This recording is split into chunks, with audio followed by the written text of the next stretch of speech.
زندگی یہ نہیں ہے کسی کے لیے، زندگی ہے نبی کی، نبی کے لیے۔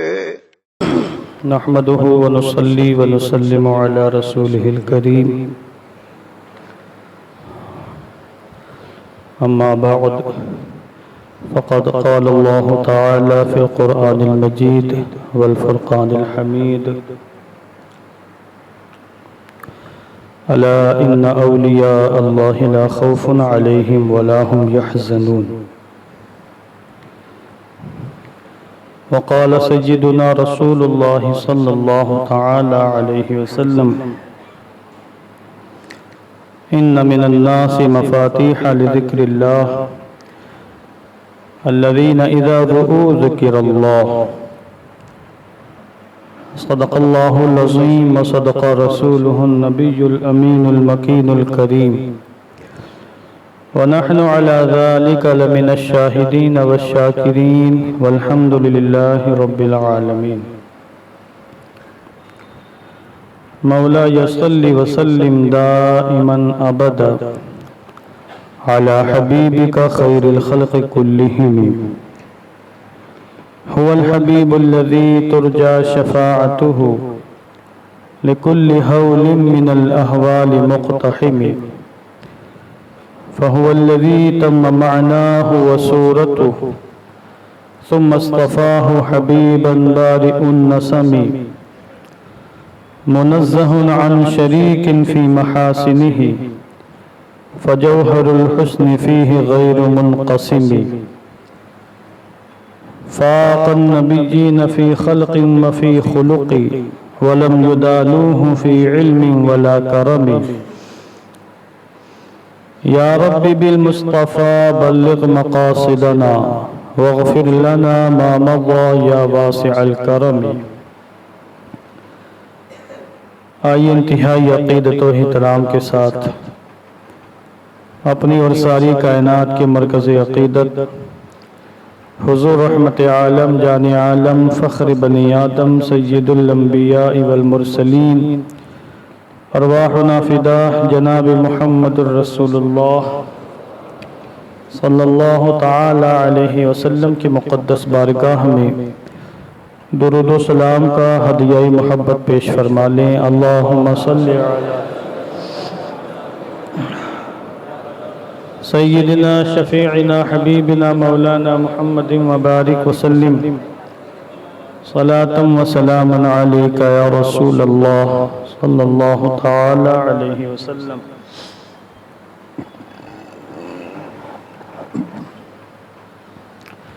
اللہ تبارک و تعالی کی توفیق و عطا اور اس کے فضل و کرم سے آج ہم ماہ ربیع الاخر کی 11ویں تاریخ بروز جمعہ کو اس کی بارگاہ میں سجدے بندگی پیش کرنے کے لیے حاضر ہیں۔ اللہ عز و جل ہم سب کی حاضری قبول فرمائے اور ہم سب کو اس نماز جمعہ کی برکتوں سے مالا مال فرمائے۔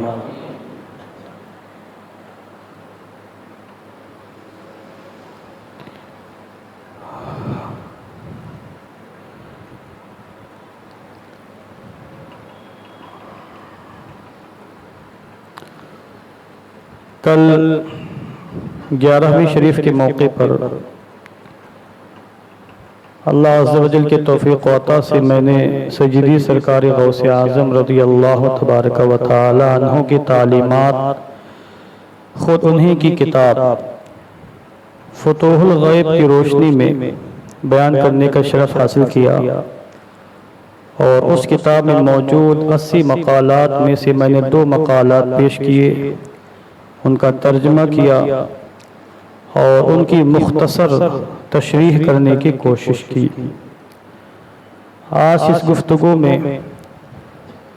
سیدی سرکار غوث اعظم رضی اللہ تبارک و تعالی عنہ کی سیرت پاک کی چند گوشے بیان کرنے کا شرف حاصل کروں گا،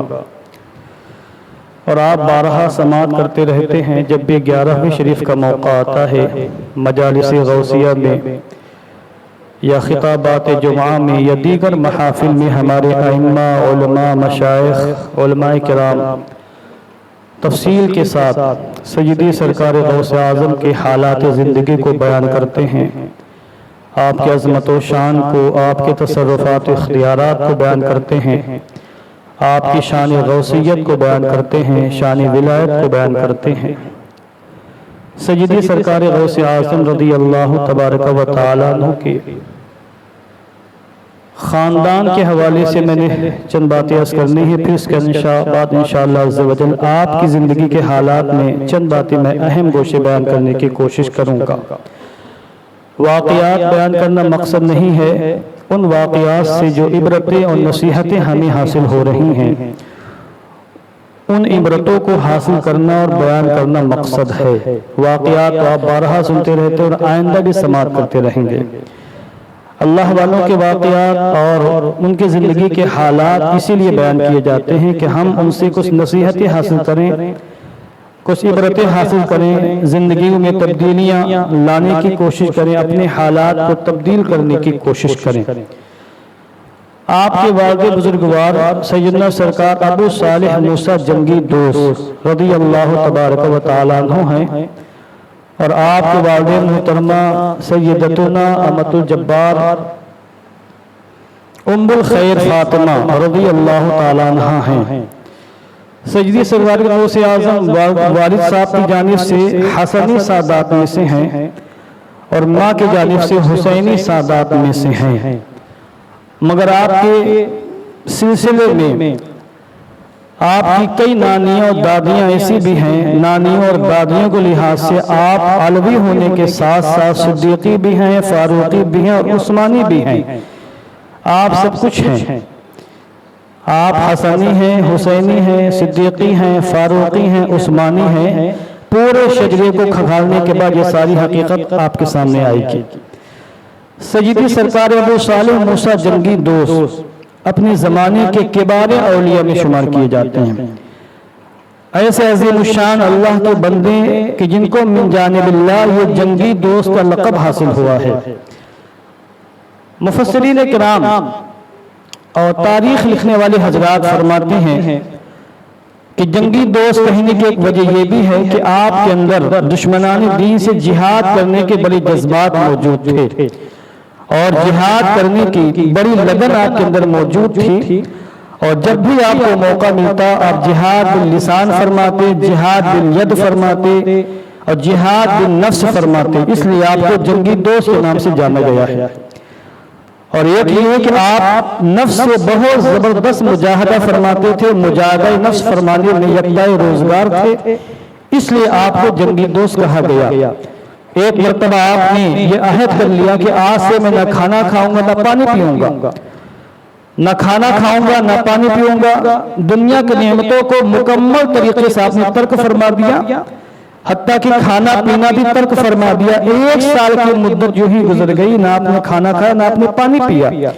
یہ آپ کی عظیم شان کرامت تھی، کتنی روحانی زبردست قوت تھی کہ 1 سال تک کھانا کھائے بغیر اور پانی پیے بغیر آپ زندہ رہے، اور 1 سال کے بعد کھانے کی کچھ خواہش پیدا ہوئی تو ایک صاحب بھنا ہوا گوشت لے کر آپ کی بارگاہ میں آئے، ٹھنڈے پانی کا بھی اہتمام ہو گیا اور دل کے اندر کھانے کی خواہش پیدا ہوئی، تو جب مشروب ٹھنڈا مشروب آپ کے سامنے رکھا گیا اور بہترین بھنا ہوا گوشت رکھا گیا، اپنے نفس سے خطاب کر کے فرمایا کہ تیرے اندر ابھی بھی کھانے کی خواہش موجود ہے، تیرے لیے تو گرم پانی ہی کافی ہے اور نانے جو کافی ہے، نانے جو سے کام چلا اور گرم پانی سے کام چلا، تیرے لیے یہ ٹھنڈا پانی لائق نہیں ہے اور یہ مرغل غذائیں تیرے لائق نہیں ہیں۔ یہ کہہ کر آپ نے یہ کھانا اور یہ پانی جو آیا تھا راہ خدا نے صدقہ کر دیا، غریب کو دے دیا۔ اس کے بعد حضرت خضر علیہ السلام آپ کی بارگاہ میں تشریف لائے اور فرمایا کہ اللہ نے مجھے حکم دیا کہ میں آپ کے ساتھ افطاری کروں، اور اللہ نے آپ کے دل کو جنگی قرار دیا اور آپ کو اپنا دوست قرار دیا ہے، تب سے آپ کا لقب یہ دوست ہو گیا۔ یہ ابو صالح موسیٰ جنگی دوست ہے جو شبہات سے بچنے والے ہیں۔ ایک تو یہ کہ حرام ظاہر ہے، حلال ظاہر ہے، اللہ والے ان امور سے بھی اجتناب کرتے ہیں، پرہیز کرتے ہیں جن کے حلال ہونے میں ذرہ برابر شبہ بھی ہو جاتا ہے۔ سیدنا سرکار ابو صالح موسیٰ جنگی دوست ان اولیاء کے بارے میں سے تھے جو اس طرح کے مشتبہ امور سے بھی پرہیز کیا کرتے تھے، اجتناب کیا کرتے تھے۔ اور آپ کے والدین محترمہ سبحان اللہ عظیم الشان ولی اپنے زمانے کی ہیں، جن کے تقوی پر، جن کی پرہیزگاری پر، جن کی پارسائی پر، جن کی عفت پر خود آپ کے والد بزرگوار جنہ سرکار عبداللہ سومعی رضی اللہ تعالیٰ عنہ کو بھی ناز تھا اور فخر تھا۔ اس عظیم الشان خاتون کا نام ام الخیر فاطمہ امۃ الجبار ہے، جو حضرت سرکار غوث اعظم کے والدہ محترمہ ہے۔ کتنی عظیم الشان ہستیاں ہیں وہ کہ جن کے ذریعے اللہ نے اس دنیا میں سرکار غوث اعظم کا وجود مسعود کو پیدا فرمایا، اور آپ کی والدہ محترمہ ام الخیر قرار پائے اور آپ کے والد بزرگوار ابو صالح موسیٰ جنگی دوست قرار پائے۔ کتنے پائے کے حضرات بزرگ ہوں گے اور کتنے پائے کے ولی ہوں گے، کتنے پائے کے پاک دامن ہوں گے، کتنے پائے کے متقی ہوں گے، ہم اس کو تصور کر سکتے ہیں۔ سرکار غوث اعظم رضی اللہ تعالیٰ 470 ہجری میں پیدا ہوئے اور رمضان کی ایک تاریخ ہے، جمعے کا دن ہے، اور رمضان کی ایک تاریخ کو آپ کی ولادت ہوئی، اسی دن سے آپ نے روزہ رکھنا بھی شروع کیا۔ یہ بھی تاریخی کتابوں کے اندر موجود ہے جو آپ کی سیرت میں کتابیں لکھی گئی، اور یہاں تک لکھنے والوں نے لکھا کہ غوث اعظم دن میں والدہ محترمہ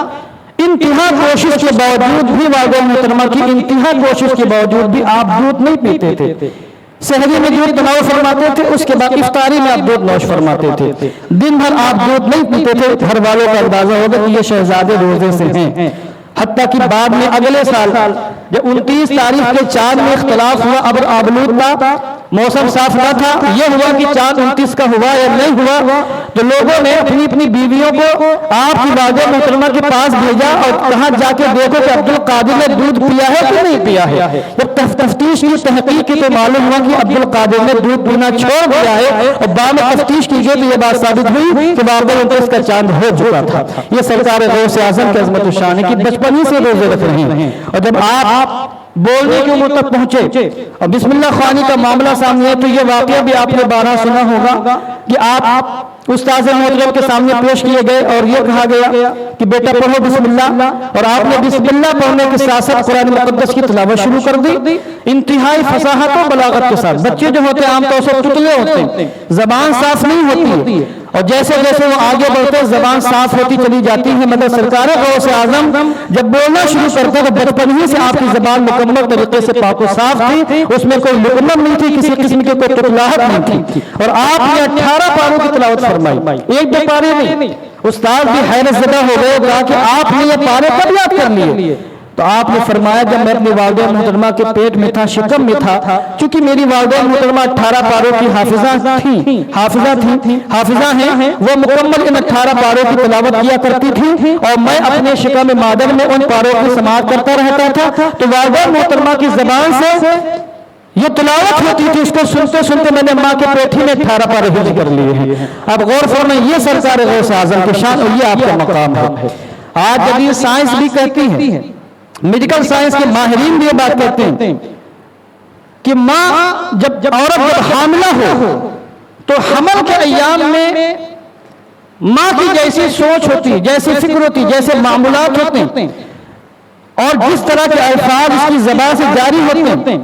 جس طرح کے مناظر کو ماں دیکھتی ہے، اس کا اثر بچے پر پڑتا ہے جو بچہ پیٹ میں پرورش پا رہا ہوتا ہے۔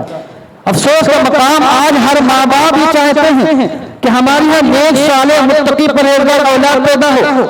گالی دینے والی، شراب پینے والی، جوا کھیلنے والی، بدتمیزی کرنے والی، جھگڑا کرنے والی، مال لوٹ گھسٹ کرنے والی، حرام کاری کرنے والی، بدعملی کرنے والی اولاد نہ پیدا ہو۔ ہر ماں باپ یہ چاہتے ہیں کہ اولاد بڑھاپے کا سہارا بنے، اولاد ماں باپ کے ساتھ حسن سلوک کرے، ماں باپ کا حق ادا کرے، مگر محنت نہیں کرنا چاہتے، کوشش نہیں کرنا چاہتے۔ اس کے لیے جب بچہ ماں کے پیٹ میں آتا ہے تبھی سے کاوش کرنی پڑتی ہے، گھر کا ماحول مینٹین کرنا پڑتا ہے، ایک اس کا پروسیجر میں پورا کرنا پڑتا ہے، تب بچے صالح اور نیک متقی پرہیزگار پیدا ہوتے ہیں۔ آج ہماری ماں بہنوں کا عالم یہ ہے کہ جب پہلے بچے کی ولادت کا وقت آتا ہے، بچے کا ایک نیا وجود پرورش پاتا ہے ان کے پیٹ میں، تو ٹائم پاس کرتی ٹی ویاں دیکھی جائے، ٹی وی دیکھ کر ٹائم پاس کیا جا رہا ہے، موبائل دیکھ کر ٹائم پاس کیا جا رہا ہے، گانے سن کر ٹائم پاس کیا جا رہا ہے، ادھر ادھر کی چغلی غیبت میں وقت پاس کیا جا رہا ہے، اس طرح کے خرافات میں وقت پاس کیا جا رہا ہے۔ ظاہر ہے جو بچہ ماں کے پیٹ میں ہے وہ ان تمام خرافات سے، ان تمام ناجائز کاموں سے یقیناً متاثر ہوگا، یقیناً متاثر ہوگا۔ آج کی یہ میڈیکل سائنس یہ کہتی ہے اور سرکار غوث اعظم نے آج سے صدیوں پہلے کر کے دکھایا ہے کہ آپ کے والدین محترمہ قرآن مقدس کی تلاوت کرتی تھی اور آپ اپنے شکم مادر میں قرآن مقدس کی تلاوت پر سماعت کرتے ہوئے اس کا حصہ فرما لیا کرتے تھے۔ 18 پاروں کی قرآن مقدس 18 پارے آپ نے یاد فرمائے۔ اگر ہماری مائیں بہنیں چاہیں کہ ان کے ذریعے جو وجود دنیا میں آنے والا ہے وہ وجود اچھا ہو، نیک و صالح و پرہیزگار ہو، رب کی اطاعت کرنے والا ہو، حسن سلوک کرنے والا ماں باپ کے ساتھ ہو، تو پھر ان کو چاہیے کہ جب شکم مادر میں ان کے پیٹ میں بچہ آ جائے وہ استقرار حمل سے ہو جائے، حمل پیٹ میں آ جائے تو پھر اللہ کا ذکر کرنا شروع کریں، تلاوت قرآن میں وقت صرف کریں، تسبیحات میں وقت صرف کریں، نمازیں پڑھیں، اچھے کام کریں، اپنی سوچ کو پاکیزہ کریں، اپنی فکر کو باریکی عطا کریں۔ جب ان کی سوچ پاکیزہ ہوگی، خیالات پاکیزہ ہوں گے، اعمال جو اچھے ہوں گے، زبان سے بھی اللہ کا ذکر جاری ہوگا اور آنکھوں سے اچھے مناظر دیکھیں گی تو کوئی وجہ نہیں ہے کہ ان کی شکم سے پیدا ہونے والی اولاد نیک و صالح متقی پرہیزگار نہ ہو۔ کرنا پڑے گا اس کے لیے، اور یہ سرکار غوث اعظم نے کیا، آپ کی والدہ محترمہ نے کیا، جس کا اثر آپ کے بیٹے پر مرتب ہوا۔ تو اس لیے یہ سارے کام کرنے کے ہیں۔ درود پاک پڑھیں، اللہم صلی علی سیدنا مولانا محمد وبارک وسلم، صلاۃ و سلام علیک یا رسول اللہ صلی اللہ علیہ وسلم۔ تو بیٹے نیک صالح پرہیزگار بنتے جب ماں باپ کے اندر وہ کوالٹی ہوتی ہے۔ اب آپ دیکھیں یہ واقعہ بھی آپ نے سنا کہ حضرت عبداللہ صومعی جو حضور سرکار غوث اعظم کے نانا جان ہیں، اپنے وقت کے عظیم شان بزرگ ولی، اتنے عظیم بزرگ ہیں کہ یکجائے روزگار تھے، جس سے آپ ناراض ہوتے، آپ کی ناراضگی کی وجہ سے اللہ اس پر غضب فرماتا تھا۔ عبداللہ صومعی جس سے خوش ہوتے تھے، آپ کے خوش ہو جانے کی بنیاد پر اللہ اس پر رحمت کی برسات نازل فرماتا تھا۔ یہ مقام تھا عبداللہ صومعی کا۔ اور جب حضرت ابو صالح موسیٰ جنگی دوست نے وہ سیب کھا لیا تھا جو دریا سے بہتا ہوا جا رہا تھا، پورا واقعہ اپنی باروں سنا، جائز تھا کھانا، بھوک سے نڈھال تھے اور کئی وقتوں سے فاقے سے تھے، ایسے حالت میں جائز، اور ویسے بھی جائز ہے، شریع لحاظ سے جائز، مگر آپ کے اندر وسوسہ پیدا ہو گیا کہ شاید یہ ناجائز ہے اور ہم نے مالک کی اجازت کے بغیر کھا لیا، یہ تو ہم کو نہیں کرنا چاہیے تھا، یہ تو تقوی کے خلاف کام ہے۔ اب انہوں نے سارے کام کاج کو چھوڑ کر تلاش کرنے شروع کیا، سیب آیا کہاں سے؟ یقیناً دریا کے کنارے کوئی سیب کا باغ رہا ہوگا، اس کی کوئی شاخ دریا کے اوپر رہی ہوگی اور یہ سیب اسی شاخ سے گرا ہوگا۔ ساری مشقتیں کلفتیں برداشت کرتے، یہ کلفتیں کیوں برداشت کر رہے ہیں، مشقتیں کیوں برداشت کر رہے ہیں؟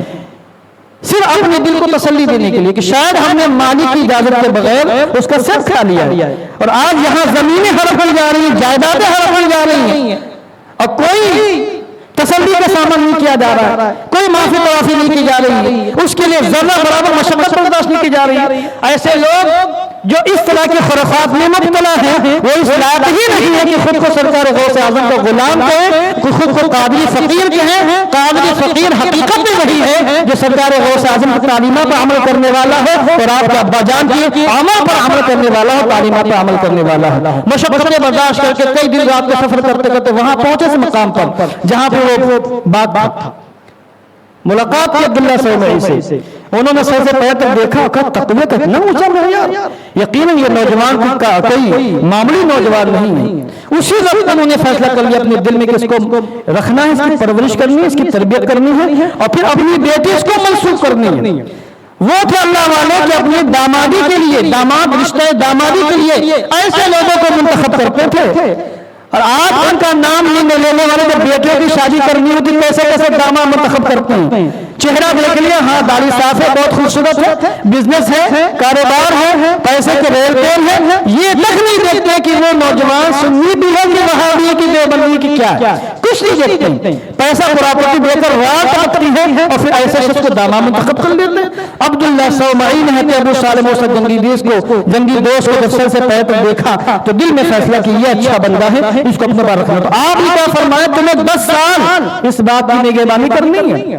اگر تم یہ چاہتے ہو کہ میں تم کو معاف کر دوں، وہ سیب جو تم دکھایا تھا، جو میرے باغ کی ایک درخت کی شاخ سے گر کر بہہ کر چلا گیا تھا اور تم نے مجھ سے پوچھے بغیر کھایا تھا، 10 سال تک میرے باغ کی نگرانی کریے آپ، تب جا کے ہم سوچیں گے، یعنی معاف کرنے بات کے بعد تب جا کے سوچیں گے آپ۔ انہوں نے کہا ٹھیک ہے، ہم رہتے ہیں یہاں پر، آپ کے باغ کی نگرانی کریں گے۔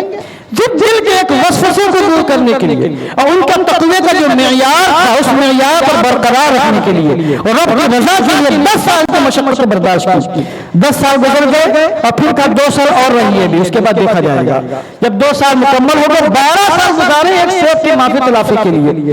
یہ تھا معیار تقوی کا، پرہیزگاری کا۔ تب جا کے اللہ نے ان کی نسل میں غوث اعظم کو پیدا فرمایا۔ عبداللہ سومعی نے بعد میں کہا 12 سال گزرنے کے بعد والدہ محترمہ کیسی ہیں اس کو دکھانا چاہتا ہوں میں، اور پھر آپ اپنے گھر میں اس قسم کا ماحول پیدا کریں گے تب آپ کی نسلوں میں اللہ والے پیدا ہوں گے، اس طرح کے لوگ پیدا ہو سکتے ہیں جو ولایت کے مقام پر فائز ہوں گے اور جو آپ کی اور آپ کے خاندان والوں کی بخشش کا نجات کا ذریعہ بن سکتے ہیں۔ کہا کہ ٹھیک ہے، تم نے 12 سال خدمت کر لی، اب ایک شرط اور ہے،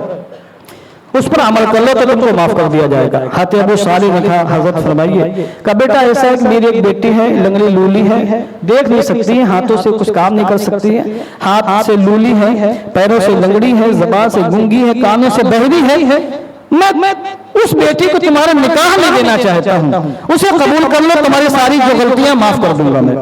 وہ سیب کھانے کی جو تم سے چوک ہو گئی ہے وہ میں معاف کر دوں گا، مگر اس میری بیٹی کو نکاح نہ قبول کر لو۔ اللہ اکبر۔ ابو صالح موسیٰ جنگی دوست کہتے ہیں حضور یہ بھی شرط منظور ہے، اگر آپ کی ایسی کوئی بیٹی ہے جس کے اندر اس قسم کے عیب موجود ہیں جو ظاہری طور پر اپنے جسم سے مکمل طریقے سے بیکار ہے، میں اس خطا کو درگزر کروانے کے لیے یہ مشقت بھی برداشت کرنے کے تیار ہوں اور اس بیٹی سے نکاح کے لیے تیار ہوں۔ نکاح ہو گیا، شادی ہو گئی، شب زفاف گھر میں تشریف لے گئے، دیکھا روم کے اندر انتہائی خوبصورت ایک خاتون بیٹھی ہوئی، ہاتھ پیر سر سلامت ہے، آنکھوں میں دیکھنے کی طاقت و قوت بھی ہے، ڈر کر فوراً واپس آ گئے کہ شاید حجرہ بدل گیا ہے اور میں کسی اور حجرے میں آ گیا ہوں۔ باہر عبداللہ سومعی موجود تھے، کہا بیٹا کیا ہوا؟ کہا حضور اس کے اندر کوئی اور خاتون بیٹھی ہوئی ہے۔ کہا نہیں وہ میری ہی بیٹی ہے، کسی اور کی بیٹی نہیں ہے، اور میں نے اسی کا نکاح تم سے کیا ہے۔ اصل وجہ یہ ہے کہ میری بیٹی نے آج تک اپنی آنکھوں سے کسی اجنبی کو، کسی غیر محرم مرد کو دیکھا ہی نہیں ہے، تو میں نے جو کہا تھا میری بیٹی اندھی ہے، اس سے مراد یہ تھی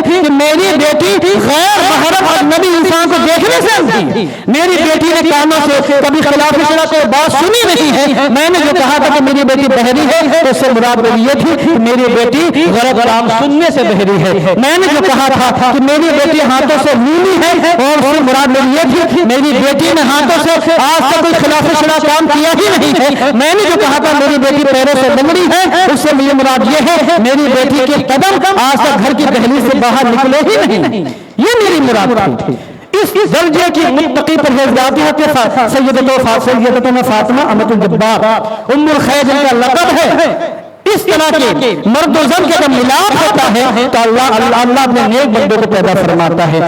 حضرت ابو صالح موسیٰ جنگی دوست پر بھی ہم پر احسان ہے، اور حضرت سرکار غوث اعظم کی والدہ محترمہ پر بھی ہم پر احسان ہے کہ ان کے ذریعے سے ہمیں غوث اعظم جیسی عظیم ہستی میسر آئی ہے جن کی غلامی میں ہمیں فخر ہے اور جن کی غلامی میں ہمیں ناز ہے۔ تو یہ سرکار غوث اعظم کے خاندان کا تھوڑا سا میں نے پس منظر بیان کیا۔ اب سرکار غوث اعظم رضی اللہ تعالیٰ پیدائشی ولی ہیں، ایسے ولی کہ ان کی ولایت میں ذرہ برابر شبہ نہیں کیا جا سکتا، پیدائشی ولی ولایت کے بہت اونچے مقام پر، اور آپ کے حق میں پہلے ہی فیصلہ ہو چکا کہ آپ کو غوثیت کبریٰ کے مرتبہ پر فائز کیا جائے گا، مگر آپ نے تقریباً 24-25 سال تک علم دین حاصل کرنے کے لیے ایسی مشقتیں جھیلی ہیں، ایسی مشقتیں برداشت کی ہیں کہ آج کا کوئی طالب علم اس کو تصور بھی نہیں کر سکتا۔ آج ہر قسم کی سہولتیں موجود ہیں، سفر کرنے کی مشقتیں تقریباً ختم ہو چکی ہیں، کھانے پینے کی ہر طرح کی سہولتیں موجود ہیں، لائٹ موجود ہے، ہر طرح کی آسانیاں موجود ہیں، مگر آج ان کا نام لینے والے پڑھنے کے لیے تیار نہیں، ان کا نام لینے والے تعلیم کے نام پر مشقت برداشت کرنے کے لیے تیار نہیں ہے۔ اور سرکار غوث اعظم نے ایسی مشقتیں برداشت کی ہیں کہ آج بھی ہم پڑھتے ہیں تو ہمارے رونگٹے کھڑے ہو جاتے ہیں، اور ان مشقتوں کو برداشت کرنا بھی ہم سرکار غوث اعظم کی کرامتوں میں شمار کرتے ہیں۔ اور آپ کو اچھی طرح معلوم ہونا چاہیے کہ سرکار غوث اعظم کے والد صاحب بچپن ہی میں فوت ہو گئے تھے۔ غوث اعظم بچپن بالغ نہیں ہوئے تھے کہ آپ کے والد صاحب فوت ہو گئے تھے۔ حضرت عبداللہ صومعی نے آپ کی پرورش کی، آپ کے نانا جان نے آپ کی پرورش کی، اور جب آپ کی والدہ محترمہ یعنی سرکار غوث اعظم کی ام الخیر فاطمہ 60 سال کی سب غوث اعظم پیدا ہوئے، 60 سال کی عمر میں پہلے بچے کی پیدائش ہوئی ہے غوث اعظم سیدنا شیخ عبد القادر جیلانی کی شکل میں۔ 18 سال تک جیلانی میں علم دین حاصل کرتے رہے، مختلف علماء مشائخ کی بارگاہ میں علم دین حاصل کیا۔ اس کے بعد غیر سے آپ کو اشارہ ملا کہ آپ کو بغداد جانا ہے، وہاں جا کے علم دین حاصل کرنا ہے۔ آج لیکن مائیں ان کا نام لینے والے غوث اعظم کا اپنے کلیجے کے ٹکڑوں کو اپنے سے جدا نہیں کرنا چاہتی، نہ علم دین پڑھانا چاہتی ہیں، اور جو پڑھانا چاہتی ہے تو کہتے یہی پڑھنا، کہیں تم کو جانا نہیں، تمہاری جدائیگی ہم برداشت نہیں کر سکتے۔ غوث اعظم کے والد محترمہ کا جگر کتنا مضبوط تھا، 18 سال کا نوجوان لڑکا ہے جس کے علاوہ ماں کا کوئی سہارا نہیں ہے۔ غوث اعظم امی جان کے بارگاہ میں آتے ہیں، کہتے ہیں امی جان ہمیں آپ اجازت دے دیں، ہم بغداد جا کر علم دین حاصل کرنا چاہتے ہیں۔ بغداد جیلان سے 600 کلومیٹر سے زیادہ،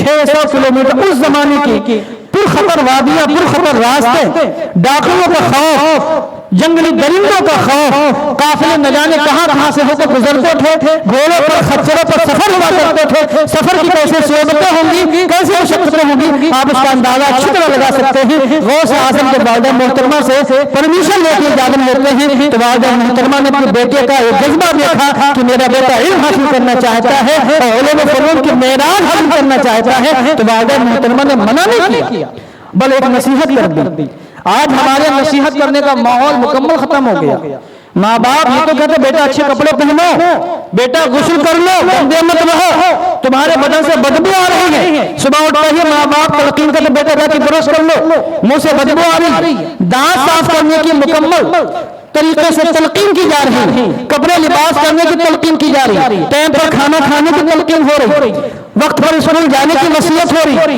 سارے کام مینٹین رکھنے کی کوشش کی جا رہی ہے، مگر دینی معاملات کے اعتبار سے ماں باپ بچوں کی تربیت نہیں کرتے ہیں کہ کبھی بچوں کو بیٹھائیں، ان کو نصیحت کریں اور یہ بتا بیٹا نماز پڑھنا فرض ضروری ہے، رمضان کے روزے رکھنا ضروری ہے، جھوٹ بولنا حرام و ناجائز ہے، چوری کرنا بہت غلط بات ہے۔ آقا کریم علیہ الصلوۃ والتسلیم نے چوری کے بارے میں یہ فرمایا ہے، چوری کے بارے میں یہ مذمت میں اس طرح کی احادیث کریمہ موجود ہیں۔ ماں باپ بچوں کی تربیت دنیاوی لحاظ سے ضرور کر رہے ہیں مگر دینی لحاظ سے تربیت کا فقدان ہے، اور دینی لحاظ سے ماں باپ تربیت نہیں کر پا رہے ہیں۔ میں سمجھتا ہوں اگر ہر ماں باپ بچپن ہی میں بچوں کے دلوں میں کم سے کم موٹی موٹی بڑی بڑی باتیں حلال و حرام کی اور ناجائز کی وہ ساری باتیں اگر بتا دیں تو بچے بڑھاپے تک ان باتوں کو یاد رکھیں گے کہ فلاں فلاں باتیں ناجائز ہیں، فلاں فلاں باتیں جائز ہیں، فلاں فلاں کام کرنے ہیں، فلاں فلاں کام نہیں کرنے ہیں۔ غوث اعظم کی والدہ محترمہ نے کہا بیٹا میں ٹھیک ہے تم کو میں اجازت دے رہی ہوں، اب قیامت ہی میں تم سے ملاقات ہوگی، کیونکہ ہو سکتا ہے تمہارے جانے کے بعد مجھ سے تمہاری کوئی عام ملاقات نہ ہو سکے۔ اب آخری ملاقات یہ ہے۔ اس کے بعد والدہ محترمہ کی آنکھوں سے آنسو جاری ہو گئے، سیدنا سرکار غوث اعظم کی آنکھوں سے آنسو جاری ہو گئے۔ آپ نے آخری وصیت کی بیٹا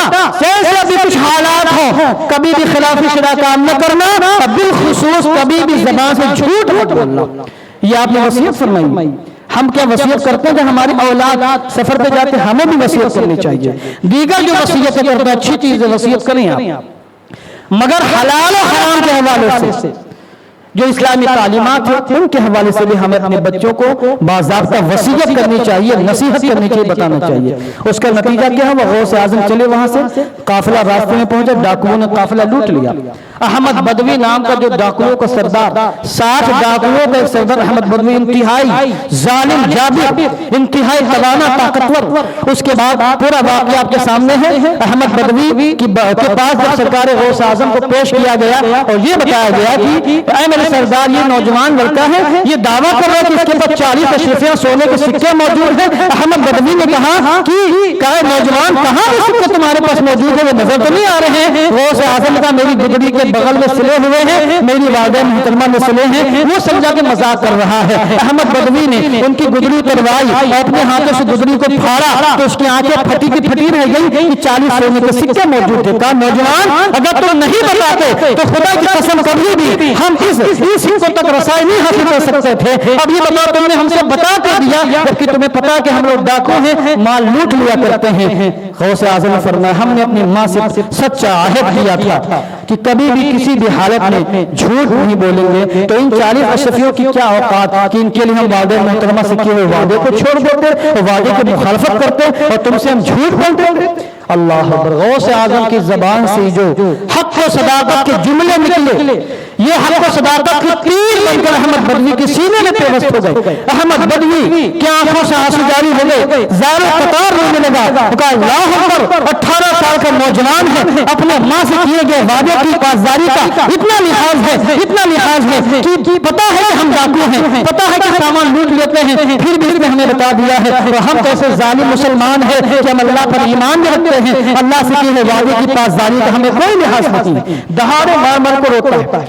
جب کوئی انسان اللہ کے ولی پر زبان سے اس قسم کے جملے نکالتا ہے تو پھر وہ حق و صداقت کا تیر بن کر چبھتے ہیں۔ احمد بدوی غوث اعظم کے قدموں میں گرتا ہے۔ یہ پہلا قافلہ ہے گمراہوں کا اور سرکشوں کا جنہوں نے غوث اعظم کے ہاتھ پر بیعت کر کے اور سچی توبہ کی ہے۔ احمد بدوی نے سچی توبہ کی اور کہا نوجوان ہم تمہارے ہاتھوں میں ہاتھ دے کر اللہ سے سچی توبہ کرتے ہیں، یہ عزم کرتے کہ آئندہ کبھی بھی ہم چوری ڈکیتی کا کام نہیں کریں گے۔ اور پھر احمد بدوی نے اپنے ڈاکوؤں سے اپنے ساتھیوں سے کہا تم لوگوں کو میں آزاد کرتا ہوں، جہاں چاہو چلے جاؤ۔ وہ لوگوں کے دل متاثر ہوئے، انہوں نے کہا میرے آقا آپ ڈاکہ ڈالنے اور چوری کرنے میں ہمارے آقا تھے تو توبہ کرنے میں بھی آپ ہمارے سردار ہوں گے۔ آج ہم بھی آپ کے ساتھ توبہ کرتے ہیں اللہ کی بارگاہ میں اور ہم بھی یہ عزم کرتے ہیں کہ آئندہ کبھی بھی اس قسم کے خرافات نہیں کریں گے۔ اور پھر روایتوں میں آیا ہے کہ اللہ عز و جل نے ان 60 لوگوں کو نفوس قدسیہ میں شمار فرمایا اور ان 60 لوگوں کو ولایت کے مقام پر فائز فرمایا۔